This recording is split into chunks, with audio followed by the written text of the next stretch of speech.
তীব্র রোদে বাবুটাকে নিয়ে প্রতিবাদে আসছেন, আসলে কি উদ্দেশ্যে? ওকে শিখানো, ইতিহাস শিখানো ওকে প্যালেস্তিন আমাদেরই একটা অংশ, এবং এই পৃথিবীর বুকে যতদিন প্যালেস্তিন উন্মুক্ত না হবে, যতদিন স্বাধীনতা অর্জন না হবে, পৃথিবীর স্বাধীনতা আসবে না কখনো।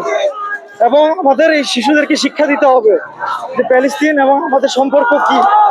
ওকে প্রোটেস্টের মধ্যে দিয়ে শিখানো যে আমাদের কিভাবে এগিয়ে যেতে হবে এবং সামনে পৃথিবী কি কি ফেস করতে যাচ্ছে। তাই আমরা ছোট বাচ্চাদেরকে যেন ইতিহাস শিখাই যে প্যালেস্তিনের সাথে আমাদের সম্পর্কটা কোন দিকে যাচ্ছে, এবং আমাদের কিভাবে সব সময় ওদেরকে সঠিক জিনিসটা শিক্ষা দিতে হবে। প্রোটেস্ট হতে পারে এটার একটা অংশ, যে বুঝতে পারবে যে প্যালেস্তিন এবং আমাদের সম্পর্কটা কিভাবে সঠিকভাবে, এবং ওদের স্বাধীনতার জন্য আমাদের কিভাবে লড়াই করতে হবে, আমরা কি কি করতে পারি। আমার ভাই, ছোট ভাই। জি, এই বিষয়টা কি ভাই, ছোট ভাইকে নিয়ে আসলে এই যে তীব্র রোদে বেরিয়েছেন, কি অনুপ্রেরণা তাদের জন্য আসলে?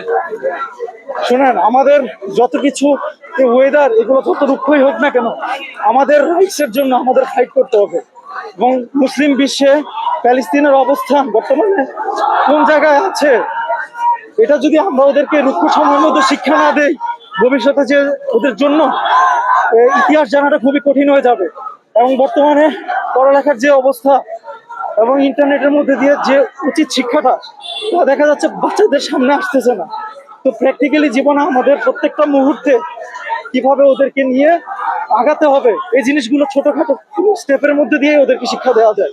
তো এই জন্য আমি কি আছি এই তীব্র রোদে বাইকে কাঁধে নিয়ে আসলে এটা তো এক প্রকার বোঝা, সেই বোঝা নিয়ে যে প্রতিবাদ করছেন আসলে। না, ও আমার জন্য বোঝা না, ও আমার ভাই, ও আমার রক্ত।